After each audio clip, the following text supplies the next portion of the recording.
स्वागत है आपका सीटेट सक्सेस की एक और वीडियो में। इस वीडियो में हम चर्चा करने वाले हैं कि क्या पेच आ गई है स्टेट 2019 में।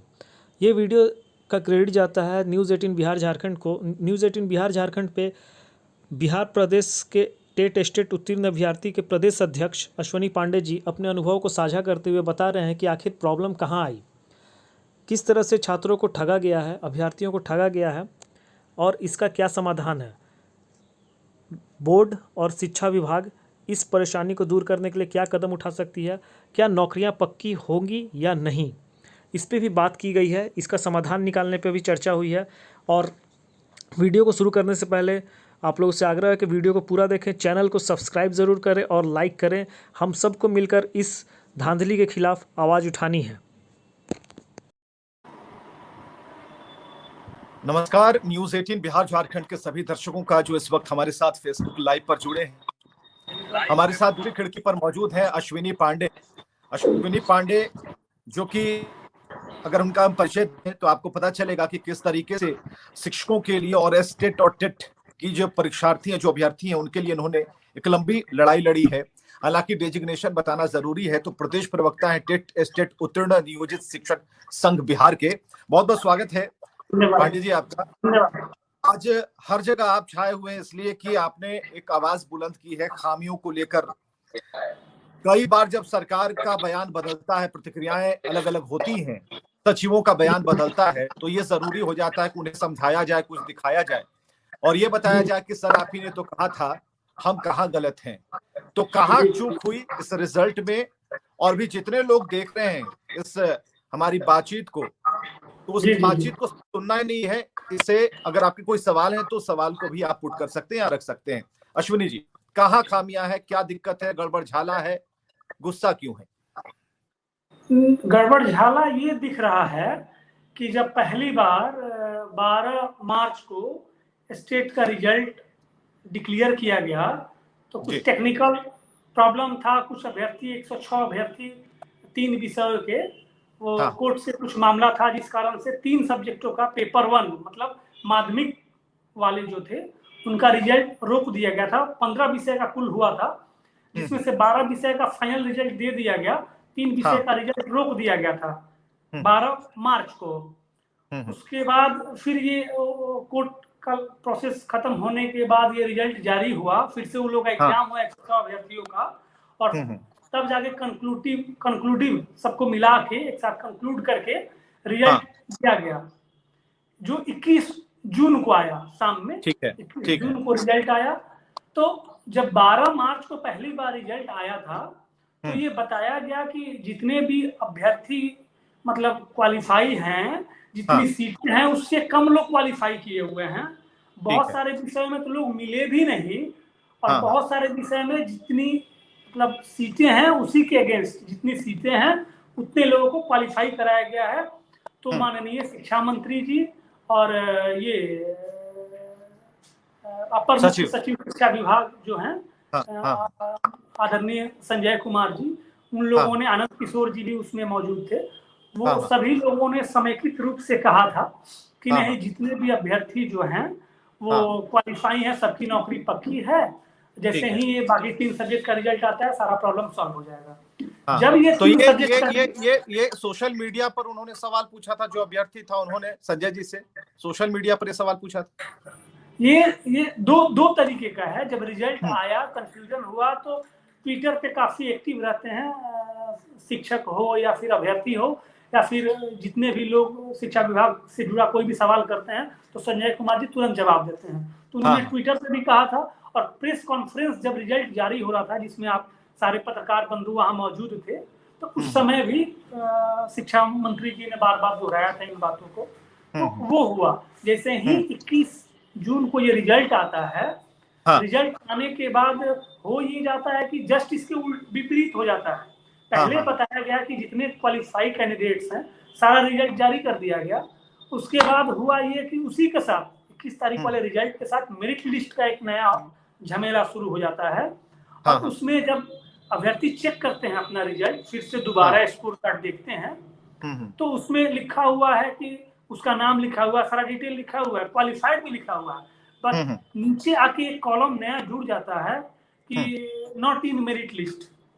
पूरे बिहार में है, एकदम हड़कंप मच गया अभ्यर्थियों के बीच में, सारे लोग लगे इधर उधर से ये करने। फिर एक ये जारी किया गया कि कितने अभ्यर्थी को मेरिट लिस्ट में रखा गया है। तो 12 तारीख को जब ये जारी किया गया था, रिजल्ट जारी किया गया था, तो उस समय ये हुआ था, प्रेस नोट जारी किया गया था आप पत्रकार बंधुओं के लिए, उसमें सारा डिटेल लिखा हुआ था, वो हम लोगों के पास भी है कि किस कैसे कैसे कितना कितना लोग क्वालिफाई किया है। तो जैसे मैं जो समझाना चाहता हूँ कि देखिए, जब सीट के अगेंस्ट ही अभ्यर्थियों को क्वालिफाई कराया गया था, तो फिर वो लोग जब बाहर हो गए तो फिर कौन लोग, उतनी ही संख्या में कौन लोग आ गए, कहाँ से लोग आ गए, वो कौन लोग हैं, एक। दूसरा, मान लिया मैंने कि माध्यमिक का जो हाई स्कूल की जो वैकेंसी थी, उन 3 सब्जेक्ट का रिजल्ट रोका गया था, तो उसमें थोड़ा सा मॉडिफिकेशन संभव हो सकता है, आगे पीछे हो जाए। +2 वाले में आप आ जाइए तो 8531 उस दिन भी बताया गया था कि लोग क्वालिफाई हैं, वही उतना ही संख्या रह गया। और जब मेरिट लिस्ट जारी किया गया तो 8531 लोगों का ही मेरिट लिस्ट जारी किया गया। तो जब ऐसा हुआ है तो वो 8531 लोग कौन हैं? 8531 में मैक्सिमम लोग जब बाहर हैं उस मेरिट लिस्ट से, तो फिर ये कौन लोग हैं? और मेरिट लिस्ट की जरूरत कब पड़ती है? जब बहुत भीड़ हो, आपको 100 लोगों को चुनना हो और 80 लोग ही उसमें पार्टिसिपेट करें, मिनिमम क्वालिफिकेशन जो है और मिनिमम जो आपने मार्क्स रखा है उतना ही लोग ऑब्टेन नहीं कर पाए, सीट के बराबर लोग, तो ये मेरिट का झंझट नहीं था, सबको तो बहाल करना था। तो फिर ये मेरिट करके और मैक्सिमम लोग बाहर हो गए हैं क्वालिफाई। तो सरकार के पास आप लोग की तरफ से क्या तर्क रखा गया है? जो नया तर्क है वो बिंदुवार तरीके से क्या तर्क रखा आपने, जो सरकार को भी ऐसा लगता है? हम लोग का यही मांग है सरकार से कि देखिए, आप सीट से कम लोग क्वालिफाई किए हैं, तो इसमें मेरिट का कोई सवाल ही नहीं बनता है। आप उनका लिस्ट लीजिए, एक ऑनलाइन व्यवस्था करिए अप्लाई करने का। जैसे हम लोग ये पास कर गए, ये एग्जाम जो है क्वालिफाई कर गए, तो सिर्फ अब ये बीएससीबी एक सरकारी एजेंसी है एग्जाम लेने के लिए, वो एग्जाम ले ली। अब बीएससीबी क्या करे इसको कि वो शिक्षा विभाग को दे दे, और शिक्षा विभाग एक ऑनलाइन पोर्टल जारी करे। ऑनलाइन पोर्टल जारी करने के बाद हम सब अभ्यर्थी लोगों से अप्लाई करवाए, और उसमें 5-10 ऑप्शन पूछ ले कि आप किस डिस्ट्रिक्ट में अप्लाई कहाँ प्रेफर दे रहे हैं। और जो टॉप के अभ्यर्थी होंगे, जिनका मार्क्स ज्यादा होगा, उनको प्रायोरिटी देते हुए उनको उनका जिला पे, जिनका कम मार्क्स होगा, जिनको जहां जगह मिलेगा जाएगा, सारे लोगों की वैकेंसी। तो क्या पांडे जी आप लगता है कि सरकार भी ऐसी मंशा लेकर बैठी है कि कोर्ट में ही चला जाए मामला तो ज्यादा बेहतर, इस इंतजार में है? अभी आपने 94,000 बहाली जो हो रही है उसको देखा ना, कोर्ट में कितना लंबा खींचा पीसा, तब जाके अभ्यर्थी कितना आंदोलन किए, आप लोग भी काफी सहयोग किए उन लोगों का, बराबर आप लोगों ने उनके मुद्दे को उठाया। अल्टीमेटली कोर्ट से उन लोगों को डिसीजन मिला, फिर भी लगातार वो लोग ट्विटर पे एक्टिव हुए, तब जाके ये शेड्यूल आया है। अभी भी उनकी बहाली अच्छे ढंग से, साफ सुथरे ढंग से हो जाए तो बेहतर है। माननीय शिक्षा मंत्री जी बराबर ये बात कहते हैं, अगर हो जाता है तो अच्छा है। तो हम लोगों की यही मांगे हैं कि जो 2019 का जो नोटिफिकेशन है, किसी भी एग्जाम के लिए नोटिफिकेशन मायने रखता है, तो जो नोटिफिकेशन है उस नोटिफिकेशन के अनुसार काम हो और सारे क्वालिफाई लोगों को नियुक्ति पत्र दिया जाए, ये मेरिट लिस्ट का झंझट खत्म हो और नियुक्ति पत्र दिया जाए। अगर इससे इतर होगा और इससे इतर कुछ सरकार कर रही है तो हम लोग तो यही मानेंगे ना कि सरकार की मंशा बहाली की नहीं है, क्योंकि कोई भी कैंडिडेट अगर बाहर होता है तो स्वाभाविक बात है कि वो नोटिफिकेशन लेके हाईकोर्ट जाएगा, फिर स्टे लगेगा, बवाल बढ़ता चला जाएगा। ऑलरेडी 2 बार एग्जाम ये कैंसिल, 2 बार के बाद दूसरी बार में ये हो रहा है। तो अगर मुझे ये सरकार के मंशा को ये नहीं करना है, लेकिन अगर सही में शिक्षा मंत्री जी बराबर बहुत पढ़े लिखे समझदार अच्छे शिक्षा मंत्री मिले हैं बिहार को, बार बार आके अभ्यर्थियों के लिए या शिक्षकों के लिए मीडिया के माध्यम से या जैसे भी हो उन माध्यमों से वो अपनी बातों को रखते रहे हैं, तो उनसे यही नम्र निवेदन है कि वो ये सभी अभ्यर्थियों की नियुक्ति सुनिश्चित करें। ये कमिटी ना, हम लोगों को कोई कमिटी चाहिए ना लाइफ टाइम वैलिडिटी चाहिए। लाइफ टाइम वैलिडिटी दे देते हैं और एज ही लोग का एक्सपायर कर जाए। मान लीजिए विवेकानंद जी आप 37 साल जनरल का है, बाकी लोगों का वैसे ही कैटेगरी वाइज एज है, अगर आप 36.5 साल में आप क्वालिफाई किए हो एग्जाम, आपके घर में मिठाई बट रहा हो कि हाँ विवेक जी का नौकरी होने वाला है, और सरकार कहे कि नहीं मैं नौकरी ना दे के आपके सर्टिफिकेट की लाइफ टाइम वैलिडिटी देता हूं, लेकिन इस शर्त पे कि आपका एज बचा रहना चाहिए, तो फिर ये क्या है? मतलब उल्टा कान घुमाकर। अच्छा एक बात और, आपके रिजल्ट भी देख रहा हूँ कि फिल्म के अभिनेता अभिनेत्रियों की रुचि बढ़ गई है, ऐसा है या फिर कुछ गलती हो रही है इसके पीछे? कुछ फोटोग्राफ्स आ रहे हैं, कभी सनी लियोनी आ जा रही है, कभी कुछ और हो जा रहा है। इस बार साउथ की कोई हीरोइन चली आई है? जी जी, तो आप इस चीज से देखिए कितना सीरियस डिपार्टमेंट हम लोग का शिक्षा विभाग है। मैं तो उसी विभाग से हूँ, ज्यादा मैं भी उसी का पार्ट हूँ, सबसे छोटा पार्ट हूँ। लेकिन आप बताइए कि ये हीरो हीरोइन लोग, सनी लियोन आ गई थी इंजीनियरिंग के एग्जाम में, अभी साउथ की एक्ट्रेस आ गई। दूसरा चीज आप देखिए, जितने क्वालिफाई लोग हैं, चाहे वो मैट्रिक का एग्जाम हो, इंटर का हाँ एग्जाम हो, किशोर जी हाँ काफी ऑनेस्ट और बड़े अधिकारी हैं, उनका हाँ पूरे बिहार में बोलता है। लेकिन आप ये बताइए कि सारे जितने भी एग्जाम होते हैं, ये स्टेट का एग्जाम हो, टेट का एग्जाम हो, जो भी एग्जाम हो, अभ्यर्थियों का डाटा लीक हो जाता है, कॉल आने लगता है कि विवेकानंद जी बोल रहे हैं, आपके पिताजी का नाम ये है, आपका डेट ऑफ बर्थ ये है, आपका फलना चीज ये है, आपको इतना नंबर आया है, इतना पैसा इस खाते में डाल दीजिए तो आपको पास करा दिया जाएगा। तो बताइए कैसा सिस्टम है, कैसा हम लोग अपना ये ऑनलाइन सिस्टम कितनी मजबूती से बना के रखे हैं कि डेटा हाँ लीक हो जाता है, कोई फिल्ट्रेशन का तरीका नहीं है, हीरो हीरोइन का फोटो लग जा रहा है। तो कोई एक मानक होना चाहिए ना। इसी में सब्जेक्ट का कॉम्बिनेशन था स्टेट में। हाँ इसमें बहुत सारे ऐसे मेरे जानने वाले लोग हैं जो मिनिमम एलिजिबिलिटी पूरी नहीं करते हैं। जैसे मान लीजिए कंप्यूटर हाँ साइंस में है कि जी MCA, BTech, MTech वाले लोग भरेंगे, बहुत हाँ BCA हाँ और BSc IT वाले, हाँ हाँ क्योंकि +2 की वैकेंसी है तो मास्टर डिग्री होना हाँ जरूरी है, वैसे लोग इसमें क्वालिफाई कर गए हैं, मेरिट में भी आ गए हैं।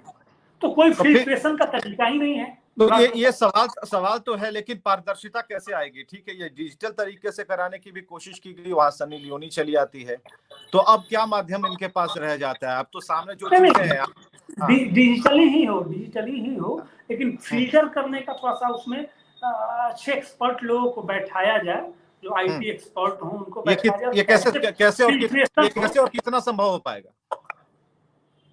फिल्ट्रेशन किया जाए इसका। ये कैसे संभव हो पाएगा? कोई रास्ता दिखाई देता है आपको? मान लिया फॉर्म भरते समय नहीं हो सकता है, रिजल्ट तो काफी कम संख्या में आता है ना। फॉर्म भरने के लिए 5 लाख 10 लाख लोग भरेंगे, आप उनका ये नहीं कर सकते हैं। लेकिन कोई क्वालिफाई करके मेरिट में आ जाता है तो उस मेरिट को तो 10 बार जांचना है ना, क्योंकि वो पब्लिक डोमेन में जा रहा है, वो मीडिया के सामने जा रहा है। तो अगर विभाग चाहे, BSEB चाहे, तो जो रिजल्ट फाइनल दे रहा है उसको तो बहुत स्तर पर फिल्टर कर सकता है। इसमें एक बात और भी आई जो हमने देखा कि 12 मार्च को जो आपने कहा कि पहली बार रिजल्ट जारी करते में समय शिक्षा मंत्री और ने कई जगहों पर कहा, कई अवसरों पर कहा, विभागीय अपर मुख्य सचिव द्वारा ये कहा गया कि स्टेट परीक्षा में सीट के विरुद्ध ही अभ्यर्थियों को पास कराया गया है, इसलिए सबकी नौकरी पक्की है। तो इस तरह से हम फिर से एक बार समझना चाहेंगे कि जब नौकरी पक्की आपने कह दिया तो उसके बाद अड़चन कहाँ से आ रही है? आप अपनी ही बातों को 4 बार क्यों बदल रहे हैं? हम ये अड़चन वो लोग खुद कंफ्यूजन में है। ये जितना भी गड़बड़ी हुआ है ना, ये BSEB और बेल्ट्रॉन के स्तर से हुआ है। ये बिहार बोर्ड जो सरकारी एजेंसी है एग्जाम लेने के लिए, तो इन लोगों ने उसको हायर किया, उसने बेल्ट्रॉन को हायर किया, बेल्ट्रॉन ने TCS को हायर किया। ये लंबा फहरिस्त चला है, किस स्तर पे गड़बड़ी हुई है। ये मतलब खुद हमको लगता है कि डिपार्टमेंट और बाकी सारे लोग को खुद अंधेरे में रखा गया है। पहले सारी चीजें ठीक थी, बाद में कैसे ये गड़बड़ हुई है वो लोग खुद, मुझे लगता है ये कंफ्यूज है।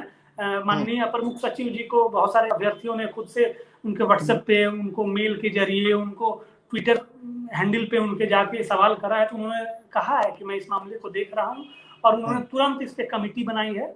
शिक्षा सचिव अध्यक्ष हैं उसके, और प्राइमरी डायरेक्टर उसके, सॉरी अध्यक्ष हैं, और प्राइमरी डायरेक्टर जो है उसके सचिव हैं, और बाकी लोग उसमें मेंबर हैं। और ये सब करके एक कमेटी बनाई गई है। तो हम उम्मीद करते हैं कि वो कमेटी हम अभ्यर्थियों के, छात्रों के हित में फैसला लेगी और सबकी बहाली सुनिश्चित हो। सरकार को जो करना है करे, हम लोग नहीं रोकेंगे, आप करिए, लेकिन जो क्वालिफाई है उसमें से एक अभ्यर्थी भी नहीं छटने चाहिए। आप 2011 को लाइए, 2003 को लाइए, 5 को लाइए, उससे हमको मतलब नहीं है। हम जितने लोग को, आप जितने लोगों को जॉब दें, अच्छा बिहार के लिए बेहतर है, सबका बेरोजगारी दूर होगा, बहुत सारे परिवारों में खुशहाली आएगी, उससे हम लोग को नहीं है। लेकिन इसमें जो क्वालिफाई हैं उसमें से एक भी लोग नहीं छटने चाहिए, यही अनुरोध है। नहीं तो फिर ये बहाली नहीं हो पाएगी, लोग कोर्ट जाएंगे, मामला लटकने लगेगा, फिर कुछ नहीं हो पाएगा, सारे लोगों के हाथ मायूसी ही हाथ लगेगी। मतलब आपका ये कहना है कि जितने लोगों ने घर में मिठाइयां आसपास बांट दी है, कम से कम उन लोगों का तो ख्याल रखिए, क्योंकि एक गजब जो बिल्कुल एक बिल्कुल। हाँ मैं मानता हूं कि बिहार क्या, इस देश का जो सिस्टम है राजनीति का, शिक्षा मंत्री जी कहे होते तो उतना विश्वास नहीं होता, लेकिन किसी डिपार्टमेंट का सबसे वरीय अधिकारी और इतना माने ऑनेस्ट, और इतना ये जो जो वो कह देते हैं वो करते हैं, और उनके मुंह से सुनने के बाद तो सारे लोग श्योर हो गए थे कि डिपार्टमेंट के सबसे शीर्षस्थ अधिकारी ने कह दिया कि हाँ सबकी बहाली होगी, तो सारे लोगों ने ये, सारे लोग कई श्योर हो लोग गए थे। कई लोग कई लोग पांडे जी ट्विटर पे हमारे साथ जुड़े हैं, उन्होंने कई रिजल्ट की कॉपियां भेजी हैं। उन 2 कॉपियों में भी कई चीजें जो मिलान करने के लिए उन्होंने कहा कि विवेक जी इसको जरा देखिए और इस मसले को जरा उठाना चाहिए।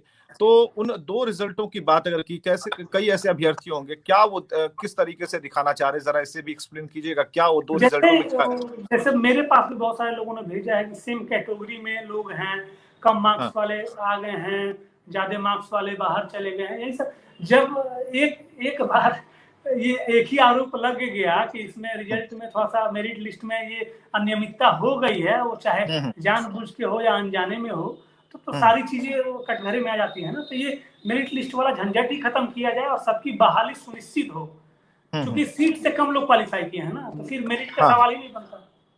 कुल 5 तो बिंदु भीड़ आपके भीड़ तरफ को से। छांटने के लिए ना मेरिट की जरूरत होती है। ठीक है, कुल 5 बिंदु आप बता पाएंगे कि आखिर जिस रिजल्ट पर सवाल उठ रहे हैं, तो कुल कुल कुल 5 बिंदु हमें जरा बताइए, ताकि क्योंकि ये जो अभी प्रसारण चल रहा है, आपके हमारी जो बातचीत हो रही है सीधे सरकार तक पहुंच रही है और इसका जवाब भी तैयार किया जा रहा होगा, तो हमें जरा उन 5 बिंदुओं को बिल्कुल क्लैरिफाई कीजिए, क्लियर कीजिए। नहीं, हम लोग का यही सवाल है, हम लोग की यही डिमांड्स है कि जब जितनी सीटें थी उस सीट के अगेंस्ट में वैकेंसी दी गई, खुद इन लोगों ने कहा कि जितनी सीटें हैं उतने अभ्यर्थी, मतलब हम लोग अभ्यर्थी भी नहीं मिल पाए हैं, बहुत सारी सीटें खाली रह जाएगी। अफसोस जाहिर हो रहा था उस समय कि फिर से दोबारा एग्जाम लेना पड़ेगा, तो फिर इसमें मेरिट का सवाल ही नहीं बनता है, मेरिट लिस्ट का कोई सवाल नहीं बनता है। मेरिट लिस्ट की जरूरत तब होती है जब भीड़ ज्यादा हो, भीड़ को कम करना हो। हम्म और ये कम्पिटेटिव एग्जाम में, कम्पिटेटिव हाँ नेचर का ये एग्जाम था, सीट के हम्म अगेंस्ट वैकेंसी थी, तो मेरिट हाँ। लिस्ट का कोई सवाल ही नहीं बनता है। एकदम से ऑनलाइन, ये डिपार्टमेंट शिक्षा विभाग एक ऑनलाइन कई पोर्टल। लोग इस वक्त जुड़े हैं जो कह रहे हैं कि विज्ञप्ति के मुताबिक ही अगर बात हो तो ज्यादा बेहतर हो। कई लोगों ने कहा है कि विज्ञप्ति को यहाँ पर लाना, विज्ञप्ति के बारे में चर्चा करना भी जरूरी बिल्कुल, विज्ञप्ति में तो यही था ना कि एसटीईटी के एग्जाम के अनुसार ये बहाली होगी, तो एसटीईटी के एग्जाम के अनुसार जो मार्क्स लोग ऑब्टेन किए हैं उसी हिसाब से बहाली, मैं भी वही कहना चाह रहा हूँ। तो जब एसटीईटी के मार्क्स के हिसाब से जनरल के लिए 75 नंबर, है। 75 नंबर 150 में, और वैसे ही बाकी कैटेगरी के लिए तय किया गया था, तो मिनिमम जो ये है उसको भी लोगों ने ऑब्टेन नहीं किया, और सीट से कम लोग पास किए। हाँ सीट से कम लोग जब पास किए, तो वही मैं कहना चाहता हूं कि सारे लोगों की नौकरी एकदम होनी सुनिश्चित थी, खुद विभागीय अधिकारीगण और मंत्री जी ने कहा है। तो हम लोग भी तो वही डिमांड कर रहे हैं ना कि आप उन्हीं लोगों से, जो लोग पास हैं उन लोगों से एक ऑनलाइन ये ले लीजिए, अपने शिक्षा विभाग एक ऑनलाइन उन लोगों से अप्लाई करवा ले, और मान लीजिए कि मैं पास हूं तो हमसे ऑनलाइन अप्लाई करवा ले, और मेरे मार्क्स के हिसाब से हमसे पूछ ले, कुछ जिले का ऑप्शन पूछ ले, और हम जिसमें फिट बैठते हो, नहीं फिट बैठते हो तो कहीं सुदूर दूसरी जगह ही भेज दे, लेकिन सबकी बहाली करे, ये मेरा कहना है। कि नोटिफिकेशन में भी तो यही था ना कि मार्क्स के हिसाब से किया जाएगा, जो ज्यादा मार्क्स वाले होंगे वो गृह जिले में रहेंगे, अपने घर के बगल में रहेंगे, जो कम मार्क्स वाले हो सकता है वो दूर चले जाएं, लेकिन नौकरी सबकी होनी चाहिए ना। ये मेरिट का सवाल कहां से आ गया? चलिए, एक अच्छी चर्चा इस वक्त चल रही है, स्टेट बहाली का पेंच कहाँ फंसा हुआ है उसे निकालने की कोशिश अश्विनी पांडे और हम कर रहे हैं। हालांकि सरकार की चूंकि हम शिक्षक संगठन से भी जुड़े हुए हैं, हम लोग कंटिन्यू एक डिमांड करते रहते हैं आपके। वो 94,000 शिक्षकों की बहाली वाला भी मुद्दा उठाई दीजिए, क्योंकि जी 94,000 शिक्षक का बहाली का तो कल अल्टीमेटली उन लोग का ये जारी हो गया, लास्ट में शेड्यूल जारी हो गया, तो बस यही अनुरोध है कि वो निष्पक्ष तरीके से वो हो जाए, सब जितने भी अभ्यर्थी हैं वो उनको नौकरी मिल जाए, उसमें कोई गड़बड़ झाला ना हो, प्रयास हो कि मैक्सिमम से मैक्सिमम सीटें भर जाएं, और ज़्यादा भीड़ के चलते खाली ना हो, क्योंकि सिस्टम ही ऐसा नहीं है, कहीं कहीं के चक्कर काटने का जो सिस्टम शुरू से ही विभाग ने बना दिया है, इस कारण से टॉप के लोगों को ही बहुत जगह पे हो जाता है। लेकिन इस बार ऑनलाइन एक ही दिन हुआ है, तो हम उम्मीद करते हैं कि ट्रांसपेरेंट ढंग से, अच्छे ढंग से सारी चीजें होंगी और उन लोगों का होगा। दूसरा, हम ये बिहार की शिक्षा व्यवस्था पे थोड़ा आना चाहेंगे कि यहाँ पे हम लोग कल शिक्षा मंत्री जी ने कहा कि ये जो समस्या उत्पन्न हो रही है वो चूंकि शिक्षा विभाग एनसीटी के नॉर्म्स को और गाइडलाइंस को मानती है और एनसीटी ने स्टेट की वैलिडिटी को बढ़ा दिया है, जिस कारण से ये समस्या उत्पन्न हुआ है। तो मैं ये कहना चाहता हूँ कि केवल ये जिन मुद्दों को फंसाना होता है उन्हीं के लिए एनसीटी और ये आरटी होता है। आरटी और एनसीटी के मानकों को पूरा करके पूरे देश में जो शिक्षक आए हैं, जो एग्जाम क्वालिफाई करके आए हैं, उन लोगों को राइट टू एजुकेशन के तहत असिस्टेंट टीचर, सहायक शिक्षक बना के और उनको सारी सुविधाएं दी जाती है। तो इस मामले में बिहार बिल्कुल अलग है। आप झारखंड में देख लीजिए, यूपी में देख लीजिए, देश के अन्य राज्यों में देख लीजिए, सभी जगह ये व्यवस्था है। हम लोगों ने काफी लंबी लड़ाई लड़ी थी, हम बिहार के नियोजित शिक्षकों ने सुप्रीम कोर्ट में, आपको पता होगा काफी देश में ये चर्चा का विषय रहा था। सुप्रीम कोर्ट अपने जजमेंट के समय में कुछ चीजें पॉइंट आउट किया है। उस जजमेंट में पारा 78 है, उसमें सुप्रीम कोर्ट ने कहा है कि जितने बिहार में टीईटी और एसटीईटी क्वालिफाई करके टीचर बने हैं तो वो आरटी, राइट टू एजुकेशन के सारे नॉर्म्स को फुलफिल कर रहे हैं और वो एक्सपर्ट टीचर हैं। तो क्वालिटी एजुकेशन के लिए उन्हें बेटर स्केल सरकार दे। लेकिन बिहार सरकार जो है बड़े चालाकी से हम लोगों को ही कर देती है कि नहीं, सुप्रीम कोर्ट ने हमें बाध्य नहीं किया है, वो एक सजेशन था, एडवाइस था। तो अब सुप्रीम कोर्ट का सजेशन भी अपने आप में मायने रखता है। तो सरकार इस पे ध्यान दे और शिक्षा की बेहतरी के लिए बिहार में काम हो। और जितने भी, जैसे मैं एमसीए करके और टीचर बना, बहुत सारे हमारे मित्र हैं जो मास कॉम करके पत्रकारिता जगत से आए हैं, बहुत लोग इंजीनियरिंग छोड़ के, हम लोग नए बहाली में आए, टीईटी के माध्यम से लगा कि नहीं एग्जाम से हो रहा है, सब चीज हो रहा है। उस समय भी यही हुआ था, पहले विज्ञापन में आया था कि नियुक्ति होगी, बाद में नियोजन कर दिया गया और हम लोगों को भी नियोजित शिक्षक बना दिया गया। आज हम लोग एग्जाम, उस समय भी 2011 में महापरीक्षा हुआ था टीईटी का, लगभग सारे लोग, उस समय अप्रशिक्षित लोग भी बैठते थे एग्जाम में और लगभग 33-34 लाख लोगों में से उस बार भी वही हुआ था, सीट से 1.5 लाख सीट था, 1.25 लाख लोग पास हुए थे और उसमें से हम लोग चुन के आए थे। उस समय भी मिठाइयाँ बटी थी कि हम लोग की नियुक्ति होगी, लेकिन फिर हम लोग नियोजन में आ गए और हम लोग के साथ काफी अन्याय हुआ।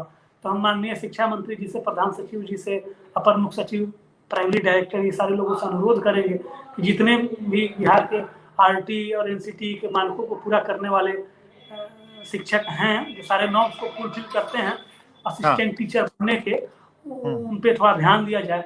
अन्य भी बहुत सारे मामले हम लोग का, छोटा छोटा मामला जो हम लोग का ईपीएफ, एक शिकायत भी थी क्योंकि ये खबरें तो चल जाती हैं, लेकिन विशेष तौर पर जैसे कि आप एक प्रतिनिधित्व कर रहे हैं, तो ऐसे में एक बातचीत होनी चाहिए, तो ये गैप नहीं होना चाहिए। और एक जो नई ट्रेंड हम लोगों ने शुरू किया है कि फेसबुक लाइव के जरिए बातचीत करें ताकि ये बात दूर तक पहुंचे, क्योंकि इसकी रिच ज्यादा है, सोशल मीडिया पर सभी लोग मोबाइल पर देख लेते हैं, तो ये लाना बेहद जरूरी था। जी विवेक, एक चीज है, जब हम लोग अपना बात उठाते हैं ना आंदोलन के समय में या जैसे भी किसी प्लेटफॉर्म पे, तो देखिए सरकार भी चाहती है कि कोई, किसी की सरकार हो, मैं भी बैठा रहूं तो वहीं करूंगा, आप भी बैठे रहें तो वहीं करेंगे। लोग चाहता है कि आंदोलन को ये खत्म कर देगा, विरोध को ये किया जाए। तो होता ये है कि मान लीजिए मामला मेरा है, मामला आपका हो तो आप न बताएंगे, मामला नियोजित शिक्षकों का होता है। लेकिन सरकार क्या करती है, जो रेगुलर शिक्षक के प्रतिनिधि हैं उन लोगों को बैठा लेती है वार्ता में, हम लोगों से कोई बात नहीं करती है और उन लोगों से अनाउंस करा देती है कि हड़ताल खत्म हो गया। थोड़ा सा उसका असर हो जाता है, हम लोग ग्राउंड लेवल पे कमजोर हो जाते हैं। तो अगर अस्थायी समाधान उसका हो और हम लोगों के साथ थोड़ा सा हम लोग की समस्याओं को सुन लिया जाता सरकार की तरफ से, तो शायद शिक्षा में भी बेहतरी होती। कई लोग जुड़े हैं इस वक्त पांडे जी। विनोद कुमार जी कह रहे हैं कि 21 जून से हम लोगों के घर खाना नहीं बन रहा है। राकेश रोशन कहते हैं कि 3 महीने तक सर हम लोग को बताया गया सभी पास अभ्यर्थियों की बहाली हो जाएगी, सीट से कम अभ्यर्थी पास है, लेकिन आज ऐसा क्यों हो रहा है। हंसराज कहते हैं विभाग खुद बहाली से फंसाना चाहती है। ऋतुराज कहते हैं कि बोर्ड को मेरिट जारी करने का क्या अधिकार है जब बहाली नियोजन इकाई को करना है। कई ऐसे सवाल आ रहे हैं, कई लोगों के सवाल आ रहे हैं। तो हम ये कहना चाहेंगे कि अभी जो जितने लोग अभी जुड़े हैं, आप जरूर इस बातचीत के अंश को आप जरूर शेयर कीजिएगा, क्योंकि ये जरूरी है। क्योंकि एक बात आप लोगों के मन में भी होती होगी कि शिक्षकों का मुद्दा आता है और चला जाता है, लेकिन जाने के लिए नहीं होता है। बेहद जरूरी है कि शिक्षा प्रणाली को बेहतर और दुरुस्त करने के लिए अच्छे शिक्षकों की जो बहाली सरकार करना चाहती है अच्छी मंशा के साथ, तो जो टीचर जिनकी मांग जायज है उन्हें सामने आना चाहिए। जिनके घर में मिठाइयां बढ़ चुकी हैं उनके लिए तो बहुत ही एक असामान्य विषय रहा होगा कि भाई कैसे नहीं बटेगी। जब अपर मुख्य सचिव और शिक्षा मंत्री एश्योर कर रहे हैं कि आपकी नौकरी पक्की, तो कैसे नहीं बटेगी। कुछ अभ्यर्थी तो रो रहे हैं, कुछ अभ्यर्थी ऐसे हैं जिनकी शादी तय हो गई थी कि लड़का नौकरी में होने वाला है और शादी कट गई। बहुत सारे मामले हैं, बहुत सारे। जैसे अभी कुछ सोशल मीडिया में चल रहा है, मैं इसकी पुष्टि नहीं कर रहा हूँ, कि कुछ अभ्यर्थी जो है उन्होंने सुसाइड कर लिया। तो ये सारी स्थिति है। शॉकिंग लगता है ना। मान लीजिए किसी का उम्र खत्म हो रहा है और उसकी आखिरी उम्मीद थी और वो भी टूट जाए, तो फिर तो समझना पड़ेगा। थोड़ा सा सेंसिटिव होके माननीय मंत्री जी को, चलिए इतना जरूर है कि न्यूज़ 18 काफी सेंसिटिव है। किसी के मुद्दे को लेकर के हम जरूर बातचीत करते हैं। बातचीत से सभी समाधान को निकाला जा सकता, हल निकाला जा सकता समस्या का। बहुत बहुत शुक्रिया अश्विनी पांडे जी, आप हमारे साथ आए, अपनी बात रखी और बहुत जरूरी था। और इस तरीके से हम बराबर बातचीत करते रहेंगे ताकि ये जो ध्वनि है वो सरकार की उस मेज तक पहुंचे। शिक्षा मंत्री भी इस पर विचार करेंगे और आशा करते हैं कि सचिव महोदय में भी इन विषयों को लेकर एक अलग सी जो एक जागरूकता है वो आएगी, ताकि वो जान पाएंगे कि असली बीमारी है कहाँ। बीमारी का पता लग जाए तो ठीक होना या फिर उस पर दवाई चलाना आसान हो जाता है। बहुत बहुत शुक्रिया अश्विनी पांडे जी, बहुत बहुत शुक्रिया।